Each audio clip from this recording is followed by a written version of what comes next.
Jai Hind and welcome to Dev Talks. This is Aadi. A lot much is happening in our country, and as we grow, the threats will increase.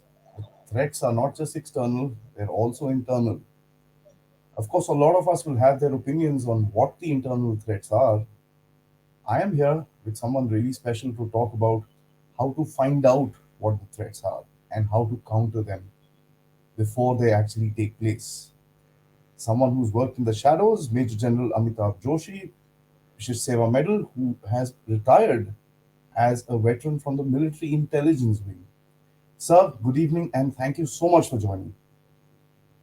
Good evening, Adi. Thank you, and wish you a very happy New Year, and to the Thank you, sir. viewers also, and to the Thank you, sir. viewers also. Thank you, sir, and you too as well. Sir, this has been Thank you. something that I've been wanting to discuss with you for a while because our last episode was absolutely wonderfully clear to a lot of people who've seen it and appreciated it. Um, Internally speaking, sir, and I'd like to make this very clear to the audience. I am not going to be asking sir to reveal any tactical games that are played.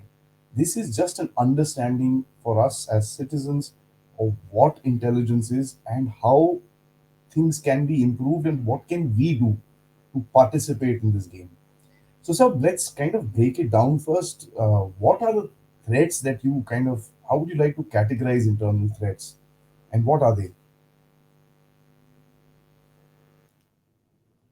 Mm, Yeah, that's a very good question to start with.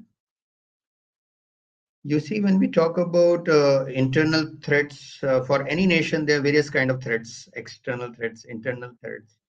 All this is a gamut of what we say comprehensive national security.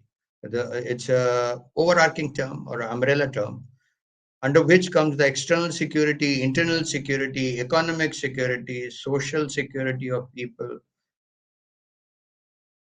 and even the people who are inside India, their security, the diaspora, I'm saying, any person who is carrying an Indian passport. So all these kinds of security, when it comes, and nation is able, should be able to provide, and those nations which are able to provide that kind of security to their nation is what we call the secure. And this whole gamut of all these various aspects of security is was termed as comprehensive national security. The two main architect of this particular security is, of course, external, which is a major portion. Then comes the internal security, and then comes the other kind of security, which are relative. When we talk about, I'll just touch upon the external security issues before I move on to the internal security because they both are linked with each other. And national security flows out of the external security situation. And from the geopolitical scenario and the place where that we have in this situation in the globe. So, if we talk about the external security aspect, basically it is between the two nations or the neighboring nations. And as the way India is placed, we have approximately 6 countries which are having borders with us. The total length of our border is phenomenal, 15,000 kilometers. So we have to safeguard those borders. And as we are all aware, some of the countries which are our neighbors are not very friendly with us. We have had wars with two of the largest of the one of the largest nation which is in Asia, and another nation, Pakistan, which we are talking about. Relationship with Sri Lanka, relationship with Nepal, next door neighbor Afghanistan. We had Bangladesh. So all these aspects, because of the neighborhood that we are in, causes a certain concern of external security, and also the spillover is into the internal security aspect. If we talk about Indian Ocean region, the sea that half Indian peninsula is covered, well, you'll be surprised that almost 7 nations are having Indian border on Indian Ocean region, which is, we can say, bordering India. The total about 7,000 kilometers is the coastline that we are having. We have to safeguard that. And besides, approximately 22, 23 lakh square kilometers, there are exclusive economic zone again, which we have to safeguard so that other people do not take away the wealth of these high seas, fishing, smuggling, various kind of commodity which moves along on in this Indian Ocean region. I'm sure you would be aware that good about 70% of the world oil moves through the Indian Ocean region, and also more than 50% of the cargo, the container ships, move in and out of Indian Ocean region. And entire world trade, 30%, or more than 30% world trade is through the Indian Ocean region. So to provide security and also monitor such kind of vast traffic in such vast area is one of the responsibilities of the people who are looking after the national security. Not only this, we have got approximately 1,200 big and small islands. And the nations do not have this much of area that we have number of islands, and the farthest being 1,300 kilometers from the coast. So imagine the type of security challenges that Indian security forces, the government, the defense forces, and other forces are facing. In the high seas, this responsibility is of the Navy and Air Force. And when it comes to the coastal belt, it is of Coast Guard. So this is the kind of outlay I wanted to provide as to what the external security issues that there are, and what kind of neighbors we are having, and what kind of large borders we are having. And when we talk about land borders, most of the area is non-fenced. Some areas are fenced, others are not. It's open border. People are moving in and out because of the economic situation in the neighboring countries. There are migration issues and such like issues are there. So from the external security point flows out the internal security challenges. The people who are looking after external security are basically defense forces, that is Army, Navy, Air Force, headed by the, of course, MOD, Ministry of Defense, and also part by the external affairs to manage the various things. When we talk about external affairs ministry, the case in point comes up when we have to extricate Indian citizens from various nations where something problem is going on. You'll be surprised. I mean, you already know, would be knowing. I think from 1990, this Kuwait happened.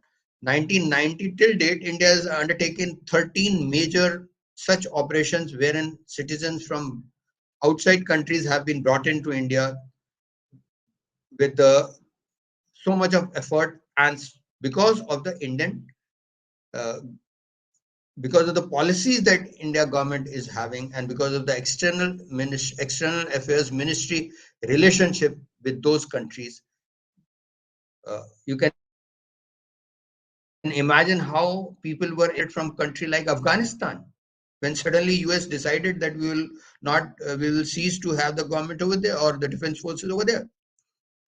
Similarly, in Ukraine war, there were European nations, there were many other nations who were looking up to India to extricate their citizens. So this is what is the comprehensive national security, and the aspect of security is played out in the national arena, in the international arena. Coming down to internal security, what your actual question was. Well, if we see the umbrella organization which looks after internal security is basically Ministry of Home Affairs, MHA. And under that MHA, there are various Central Armed Police Forces, CAPF, as it is called, like BSF, ITBP, and score of other forces, Coast Guard,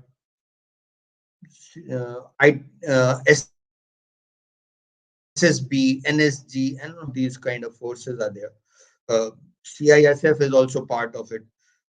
Assam Rifle is part of it. Various borders are being given area of responsibility to the various organizations. I'll not dwell upon which is where, but there are various, like Pakistan border, mostly it's BSF, and in Arunachal Pradesh and all, it's Assam Rifle, and then even in parts of Bangladesh, it is BSF. Then there is in high altitudes, it is SSB. NSG is, of course, for terrorism and any special task. It's a very specialized force. So, internal security is looked after by these forces, and of course, the state police and various other. There are plethora of agencies which are working from the central government scenario, and also from the state government is also having various kind of intelligence input, which have been increased over a period of time, and large number of organizations have been brought in because of the current security scenario in recent past that has happened. So basically, government provides security to its nationals, basically upholding the law, the physical security aspect, and also the economic security aspect of the the nationals that they are, or the Indian citizens that they are. So all these three kind of security, when it's provided by the government, is what is the ambit of internal security. Having understood this aspect as to who is looking after the security, internal security, let's see what are the challenges that are today with internal security in the internet security scenario. Today we are talking about population of 1.2 crore and counting. Maybe after all, this census is very old. Now the census, I would say, maybe 130 crore, I would say, easily. So this much of large population is to be looked after and provided security by the forces. So imagine the plethora of tasks that we are talking about. And when we talk about the coastal belt, amount of shipping boats, villages that they are close to the seashores, and they are moving in and out of the seashore. Anybody coming in from the deep seas into the Indian Ocean region and into the hinterland is again a big responsibility of Coast Guard and the local state police over there. And as you are very well aware that in India there are tribes, and we have got 645 tribes which are recognized. I'm sure you some people may know and some people may not, but there are 645 tribes in India, which each tribe is looking after its own interests, and there are clashes. When their interests to be looked after, my interest, your interest, somebody else's interest, there has bound to be clashes. These clashes are also a challenge to internal security. We also have a kind of under, feeling that we should fight for our language. There are 780 languages spoken in India. Can you beat that? So much of diversity is nowhere in the world. There are tribes, there are states, there are languages spoken, and each one is fighting with the other guy, or having not fighting. I won't correct myself. Having kind of misunderstanding at some places in some areas. Again, it becomes an issue of national security. As I had brought out earlier, that because of the borders that we are having and the kind of nations that we are surrounded with, like what crisis we saw in Sri Lanka recently. Economic crisis has happened. Obviously, people will like to come to a greener pasture, that is India. So illegal migration will take place from Bangladesh, from Pakistan, from Nepal, from Bhutan. Bhutan, of course, illegal migration is very, very minimal, hardly any. But for all other neighboring countries, there is always a trickle of migration, and in some places, it is larger than a trickle. Because of this, cross border smuggling takes place, cross border terrorism, because smuggling is taking place, terrorism is also brought in the same manner. What happens in Punjab border, what happens in J&K border, we are all aware. We have had many presentations and lectures on this regard as to what is happening in Punjab. The smuggling in Punjab, the narcotics in Punjab and other places, in Rajasthan, is well known. And you superimpose this with the current technology, that is the latest thing which is coming in is drones. So you can drop in or take a photograph or send a message or any such thing through the drones. Then there are satellite phones, then there are normal phones which are available. So you can imagine the plethora of security challenges that there are. If this was not enough, we have Naxalite issues in certain parts of our country. There are 3, 4 states which are fighting the Naxalites.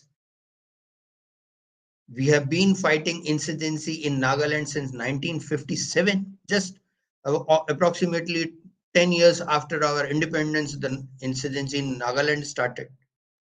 And though it has come down, but still there are some issues still remaining in those places. The seven sister states that we call, all these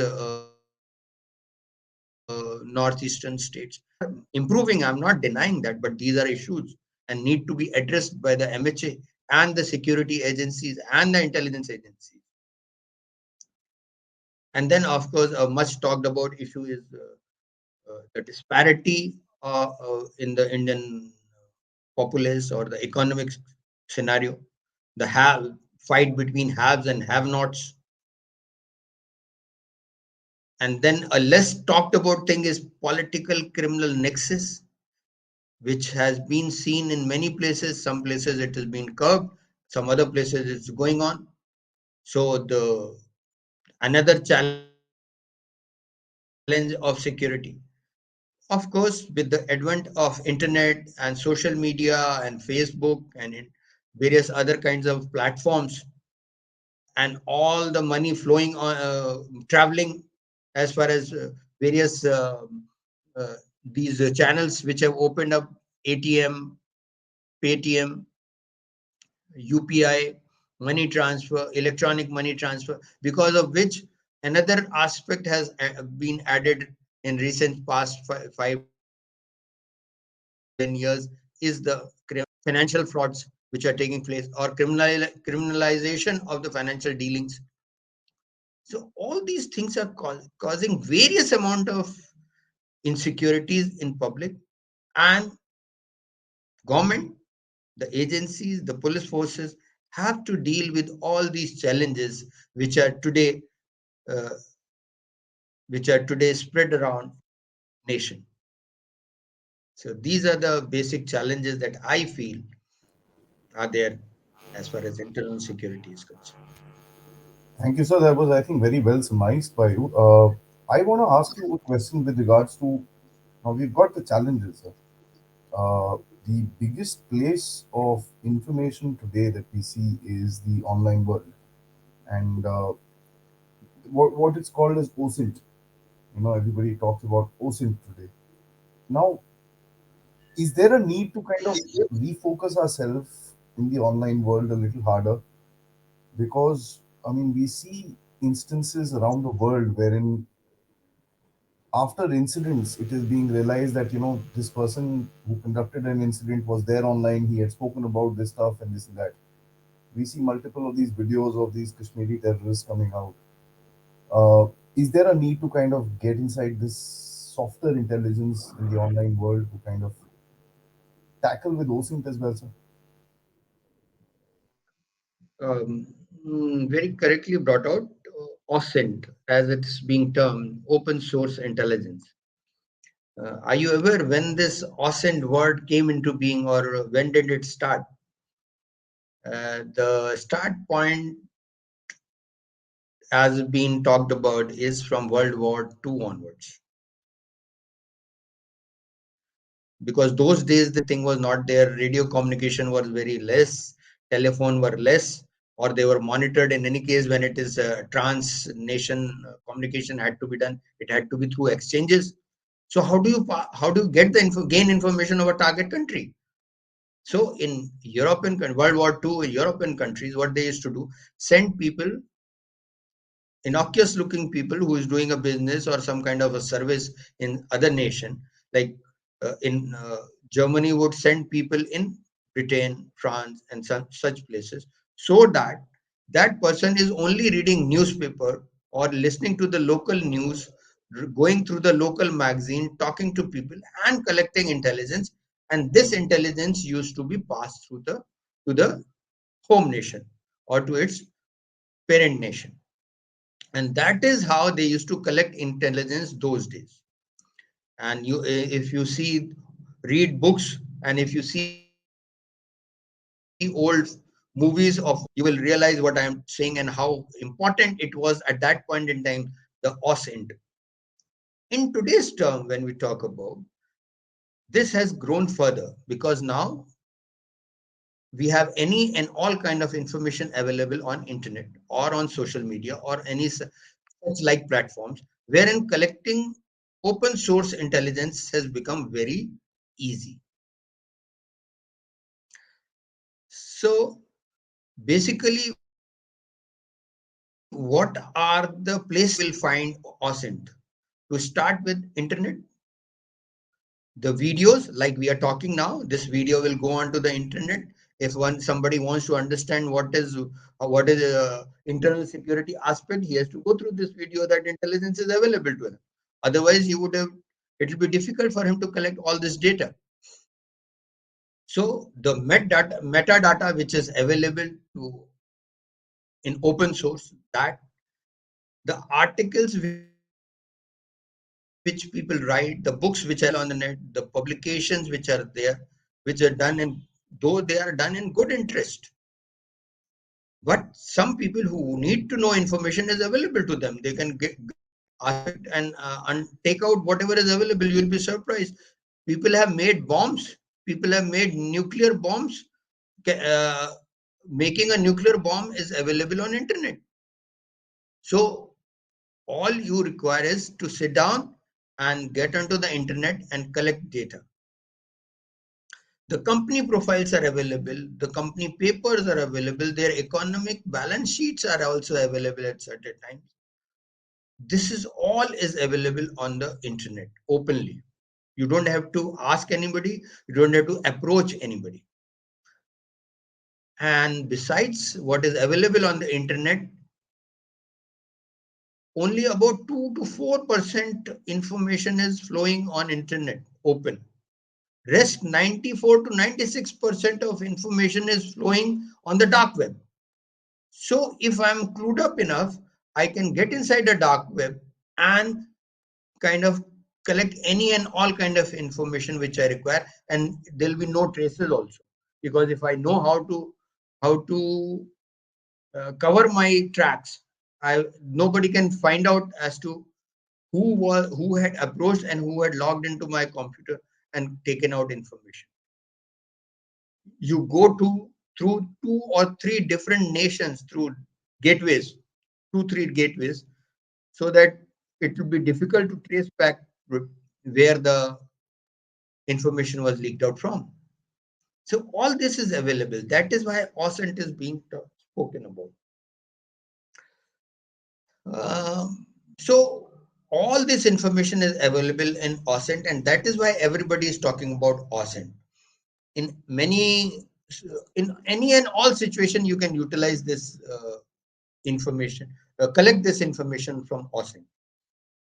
Basically, the users of OSINT are the government agencies, the intelligence agencies, the police, and also on the negative side, the terrorist.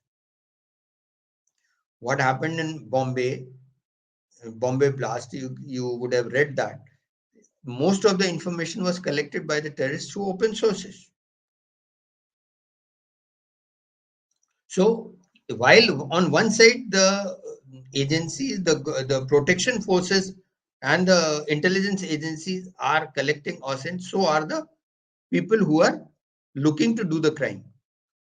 For financial frauds or financial crimes, all inputs are collected from the OSINT only, from open source. You have put that you have gone to holidaying in Goa, and something will happen back home, because on your Facebook you are put loading photographs of you enjoying in Goa with family. So people know that there is nobody in the house. Maybe somebody burglar can break through.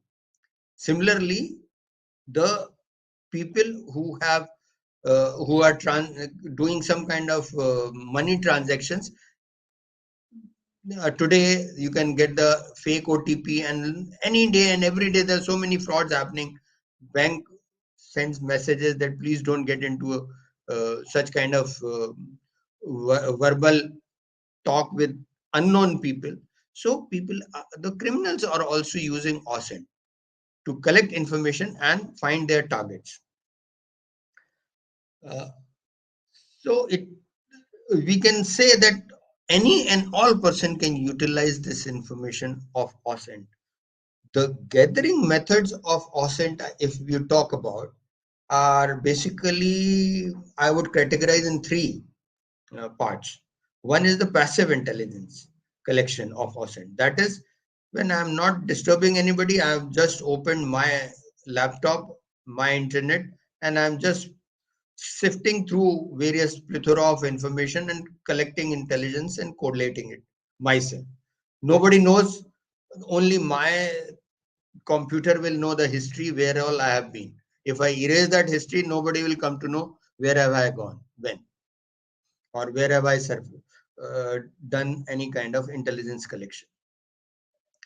Then comes the semi-passive, wherein a innocuous looking mail comes to a person and he opens it, or a link which comes to a person, he opens it, and his system is hacked through that link. Without him knowing it, I have got access to the computer or to the mobile of that person by having touched that link or seen that photograph or having spoken to me. There are such kind of softwares available wherein you can send information and can uh, can overtake that particular machine without knowing the person that his machine has been taken over. So this is the semi passive kind of intelligence collection of OSINT. And the third, which is done by very specialized people, is when you actively, which is called active collection of OSINT, wherein you send out the message, you send out such information to the host, and he will uh, and try and get into his computer and take charge of his computer. That is called the active. But in this case, as I was telling you, that you actively get inside the computer of the target person, or to the target say organization, or to the target factory, such or to the target office. That is called active collection of OSINT. But in this case, the point is that if one wants to trace, he can trace back the path and understand who has come in, and from where this loophole was there, wherein somebody has tried and come into inside the computer. Well, talking about the benefits of OSINT, well, it is very easy to collect intelligence. In this case, you are just it is cost effective, because you are not traveling, less number of people are required, all it requires one room and internet connection. Then the biggest thing is anonymity. If you are doing passive collection, there is anonymity. Nobody knows who is collecting what kind of information. So all these issues make it a very potent tool of int collection, and also a very desirable tool of int collection. But it also has the challenges of its own, and that challenge is because so much of information is available, it is difficult to collect all the information and to analyze. So the most difficult part is analyzing the information.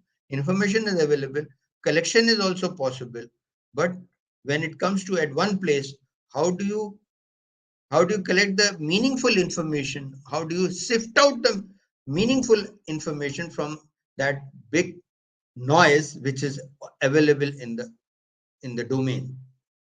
So that is one of the biggest challenges of OSINT.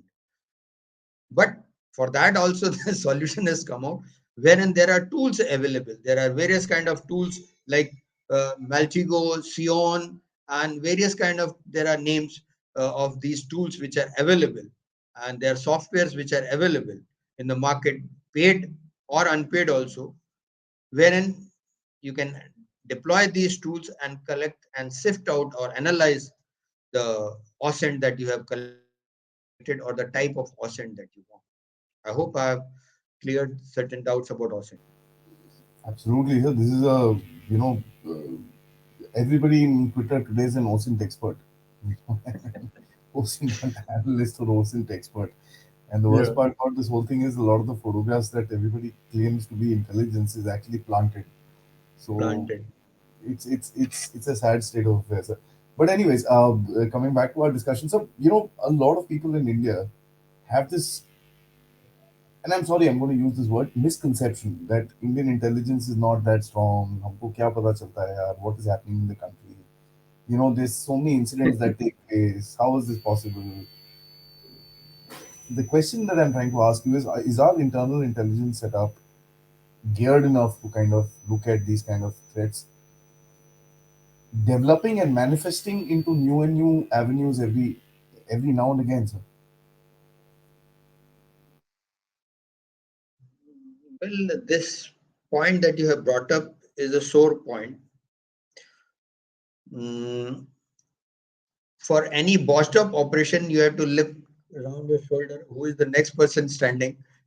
You can pass on the blame, and that blame goes on to intelligence because Always. yes, because there is nobody who will turn back and say no, no, no. I had passed on this information, or some such thing will not happen. And obviously, intelligence people work in shadows, as you just mentioned. It is uh, it is not correct for any intelligence agencies to showcase what they had done or to bring in forth that how they had done this operation, because otherwise other operations will be in jeopardy. So normally it is not spoken and not talked about what information was available. It The exact information is placed on the table of the people who matter. Decision taken and the planning thereafter is done on those inputs available. Having said that, uh, as I had earlier said, that at national level, to provide intelligence in one aspect and to act on that intelligence is the second aspect. So first, I will check who are the people who act on the intelligence. As I said, on the border areas, it is various Assam Rifle, BSF, CRPF, and various other central security forces which are there. Uh, and now, recently, India has introduced NDRF, also National Defense, National Disaster Reaction Force. That is also part of kind of providing security to people. Not directly, though, indirectly, yes. And the force which heads all these is NSG. I wouldn't say head all this, but NSG is the force which are to reckon with, and they are the ultimate force as far as the internal security aspect is concerned. So these are the users of int that has been provided. Who provides this int? Earlier on, There were only agencies which were doing this collecting intelligence was IB, RAW, part military intelligence, and the state police CID they used to call. So there were very less, about four, five, six agencies earlier. But of late, in the recent time, uh, uh, as you are very well aware, and others are also would be aware, that there are various agencies which have come up, and they have been raised and they are collecting intelligence. So, and that's how intelligence flow takes place, and things are monitored. It is not that uh, to, as they say, uh, the how you act react is one question, but the point is how many situations have cropped up in past, say, let's say 4 5 years. Let's check that out. Don't you feel that something is going correct, that less number of terrorist attacks have taken place in recent past? That means something good must be happening. I'll i'll just say this much. So further dividing the question, that at state level you have state police, the state CID, the in some states they have SAT, special task forces, or STF, or SAT, special action force. It's a different, police calls it different name. There are cyber cells which have been opened only to look after the cyber crimes. Almost all big towns have got cyber crime cell. All all states have got this cyber cell, and there is a IG posted who does all this job. And then there is another cell which is open in many places, is economic fraud and sexual harassment cases. That is what is also happening in the domain of social media and in the domain of internet intelligence, OSINT. So that is also being addressed by various agencies which are there in at the state level. Coming on to the center, as I earlier said, it is IB, RAW, military intelligence.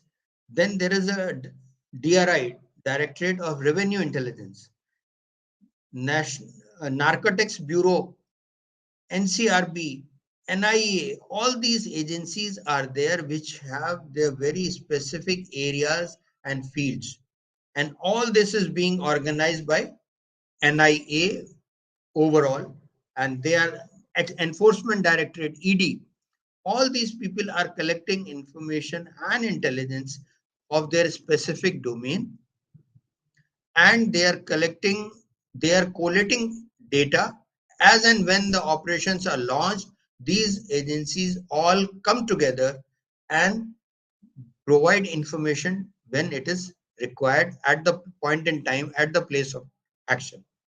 So it is not that things are not happening. Only thing is, many people are not aware as to what is happening. That is why they feel that nothing is happening.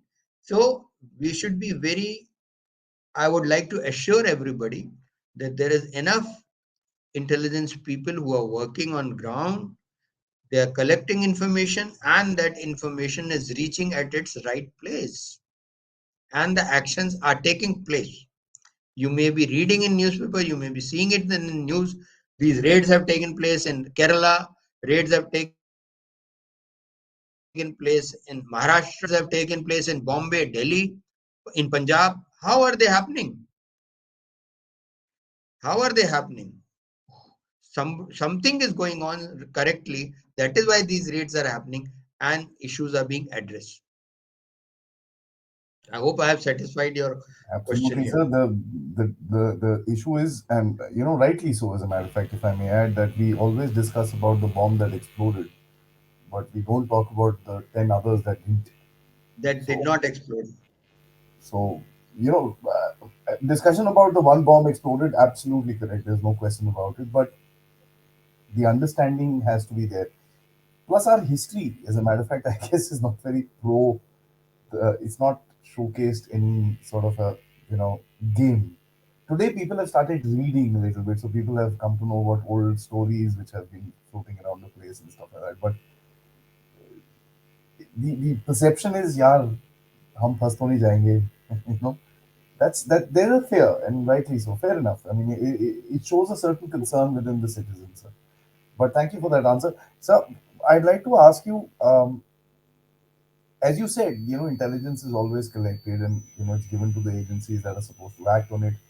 And timely responses to intelligence actually leads to operations, as what you just told us. It kind of leads to results, uh, with regards to terror, with regards to money laundering, with regards to financing, with regards to drugs, whole lot of. I mean, we've seen the biggest haul of drugs being caught on the Mundra port in the history of this in region, the as a matter of history. fact, not Yeah. just our country. So, you know, I don't want to ask you like tactically how the agencies spread out and get information, but just a basic understanding as to, you know, uh, source analysis. Sir. Basically, how do you sift through so much of information that comes through? And of course, as I was saying in the beginning, sir, we all are citizens. We all see and hear a lot of things. Is there a way to involve the population to for OSINT analysis, OSINT contribution towards these agencies? Very good. This is a point which needs to be addressed. I agree with you. Today, we are not very conscious kind of a society, which we are prying society, all right. We want to know what is happening in the neighborhood, but we do not actually take charge of the situation and do something. We are not action oriented people. We are information oriented people, all right. We want to know everything, but we do not want to act at many places. यार अपन को क्या करने का है, चलेगा ना. Why should I get involved? So छोड़ दो. So this is what is the issue which needs to be addressed here. But having said that, there are people who are providing information to intelligence agencies. I won't say in the analysis aspect. Analysis is sole job of a analyst, and it is has to be highly trained person who has seen life, who has seen the operations, who knows how things happen. Only then he can analyze. A youngster with less amount of exposure and experience cannot do analysis job. Analysis has to be done by a person who has done some kind of work on ground, on field, and has done various things to understand where this thing point is going, and that is how it he can analyze it. Otherwise, analysis is the most difficult subject. So when we talk about analysis, there we cannot involve people. Of course, today, as I just brought out, there are software available who do this, who are helping in analysis, but it is a specialized job. Coming on to how normal public should get involved in providing intelligence. Well, they are doing it because many people come up and say that this has happened. We have seen a bag, it was lying there. Uh, it may be something. So people, the police or the local person goes and he checks on what that bag is, what is happening over there. Similarly, people pass on information of any number which is coming or coming onto a screen and asking certain information, asking for OTP. This is also coming on the WhatsApp group, on Facebook, and various other places. Please don't talk to this particular number, or this number is being used by crime, people who are causing economic crime and things like that. So this information is being passed by public very much, and they also tell the police many a times. But yes, I agree, we are over a period of time, Indian population is much aware now, is better educated now, because of the spread of social media and internet and schools and colleges. The the understanding of things has improved tremendously, and it will be nice if public also take part in providing information as to whatever they see, whatever they come across, so that they can make the task of police forces, security forces, agencies that much easier. But that's how we are. We don't like to part with information. That indeed, and of course, if I, let's say, get to know something, it's damn difficult for me to get in touch with anybody and tell them, this is what I know. By the time I actually get in touch with someone, the intelligence is stale. So, No, you are right. There are helplines which are available that if you have come across anything, please call on this number, but we don't pay attention many a times. um, the only reason I asked this question is because of, I personally, and please correct me if I'm wrong, because you're from the game, I'm not. The more we involve people in this, not in terms of actually sending people out to gain information, but if you've come across something, and especially the internet, sir, and we were talking about the online surveillance and online OSINT before as well. Internet is a place where you get to know so many more things that probably will not come through any other way. And there are times when you actually get surprised. How is this on the internet? It's like that. Yes. So, of course, I would love to keep on talking to you about intelligence, but we have to come towards the end of this interview. So, the last question I want to ask you, sir, and you kind of hinted upon this in one of your answers, is that intelligence is collected in multiple sources, sir. It's in various different forms. It comes probably human, SIGINT, online, OSINT. I don't know. If there are any other forms I don't know about. Uh, how is it all collated, sir? And because the data that you're talking about is in not in 10 pages, 20 pages, is terabytes probably a day. How do you sift? How do you collate? How does it centrally get linked? Because there's multiple agencies putting in. And the reason I again ask this is because the CIA during 1999, during that the not 99, the 9/11 attacks, the CIA had information about there's something going to happen. They didn't pass it to the FBI.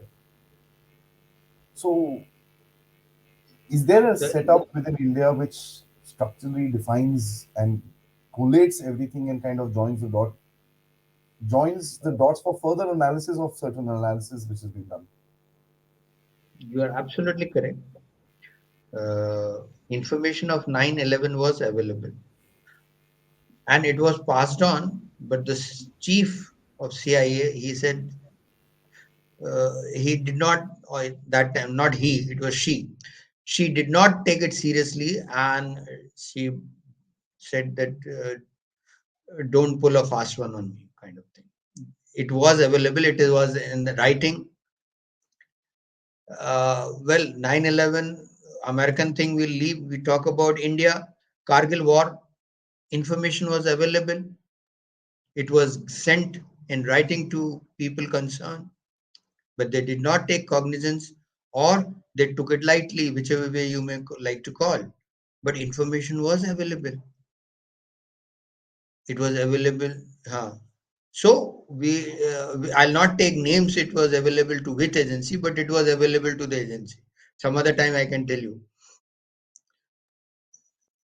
So post Kargil, it was analyzed by the government and various stakeholders as to where have we gone wrong and why. And of that, that committee gave certain recommendations. Those recommendations partially have been implemented by the government and is yielding good result. The NIA is the child from there. Earlier on, there was no one agency which was kind of as you which was to be answerable for the intelligence or was responsible for the intelligence. That has been corrected. And as you know, in the game, nobody wants to part its with its information. It only wants to tell somebody higher up. And the intra exchange of information in agencies is minimal. The trust deficit was there earlier. All these issues have been addressed. It's a very nice and heartening to know these issues have been addressed largely. So today, what happens is I'll just suffice it to say that there are approximately 28 agencies which collect information, And as you said, how do you analyze all this information? All Each agency, those 28 agencies, are analyzing information what they have collected, and analyzed input is then passed on to the other agency, and there is one particular grid which has been formed, been looked after by IB. That information is passed on to that grid. Which agency has passed this information, all that detail is given. If any other agency, there are 28 agencies, agency number 28 has passed a particular information, agency number 3 wants to check on something, they can go and check that straight away and ask that number 28 agency who has passed that information, how have you got this information, what is the source, how, where, what, I have got little bit piece of information, can we join together? All this is being done,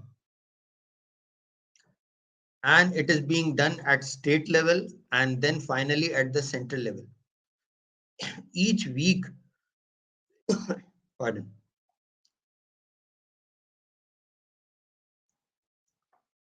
every week an update is given to NSA based on these int collected, and there all the heads are available. IB, RAW, MI,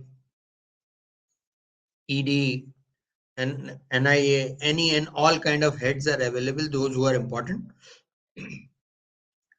The inputs which were there in last week are discussed threadbare. Their source of information is also shown. And any other agency is, if having any other bits and pieces of information on that particular thing, that is brought forth. And then it is analyzed at the apex level. And any action need to be taken is taken over there. So this is what has started happening, and that is the result that we are feeling so better now, that action is taking place and so many operations are being carried out. Earlier, this information was never reaching at the right place. It, some information kept at some place, some people knew it, others did not. That has been corrected. So you should feel, we should feel, not you, we should all feel good about it, that these things are happening, and be rest assured, lot of intelligence is being passed on and is being exchanged with intra-agency thing. Not only intra-agency, even Coast Guard passes information. So earlier in Bombay bomb blast, it was uh, information was available that some boat has come in, but where they were unable to trace that boat and later on connect that boat that it has come to coast. All this has been corrected. So I would summarize in saying that things are happening, and things are happening very beautifully. Exchange of information is taking place, and any piece which requires to be further further elaborated or need further checking or confirmation, it is done within 48 hours.